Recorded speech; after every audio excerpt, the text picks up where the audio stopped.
यही दोस्तों आज हम बात करने वाले हैं उस फिल्म की जिसका इंतजार पूरे देश में हो रहा था, यानी कि कांतारा चैप्टर 1। जी हाँ, कांतारा का प्रीक्वल है। जी, हमारी पहली फिल्म आई थी ना कांतारा, उसका ये प्रीक्वल है, यानी कि अब रहस्यमय कहानियों को जोड़कर एक 2 चैप्टर बनाए जाएंगे। जो अभी 2025 में चैप्टर 1 रिलीज होगा और 2027 तक चैप्टर 2 फिल्म आएगी। तो फिल्म में स्टोरी शुरू होती है प्राचीन काल में, जहाँ एक राजा और देवता के बीच समझौता ही आने वाले समय की कहानी की नींव रखता है। कांतारा का एक पहला अध्याय दिखाता है कि किस तरह जंगल परंपरा और विश्वास, लालच और सत्ता के खिलाफ खड़े होते हैं।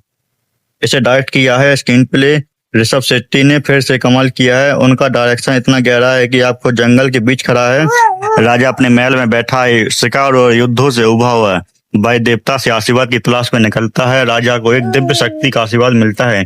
तभी देवता कहते हैं कि राजा, यह भूमि तुम्हें मैं दे रहा हूँ, लेकिन याद रहे ये भूमि मेरी है, तुम्हारे वंशज इसे संभालेंगे, बेचेंगे नहीं। तो राजा चौंककर वचन स्वीकार कर लेता है।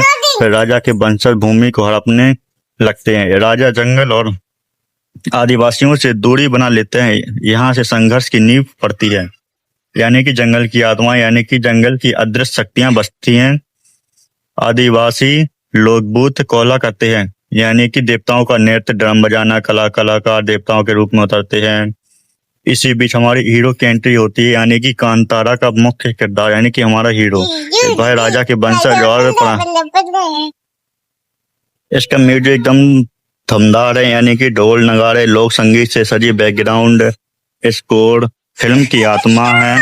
लोगों दृश्य लोगों के देवता में सीधे दिल पर आत्मा पर असर डालते हैं। दमदार कहानी और विजुअल लोक परंपरा वास्तव का असली झलक है, यानी ऋषभ शेट्टी का अभिनय और निर्देशन। क्लाइमेक्स के रूप में देव के सीन मिलता है। फिल्म थोड़ी कहानी लंबी है, इसलिए इसे 2 भागों में बांटा गया है। अगर आप लोगों ने पहली कांतारा नहीं देखी है तो आप पहली वाली कांतारा को देखें, ठीक, उसके बाद ही कांतारा चैप्टर 1 अगली फिल्म देखें, तभी आप इसका अनुभव ले पाएंगे। मैं इसको रेटिंग देना चाहूंगा 10 में से 8.5।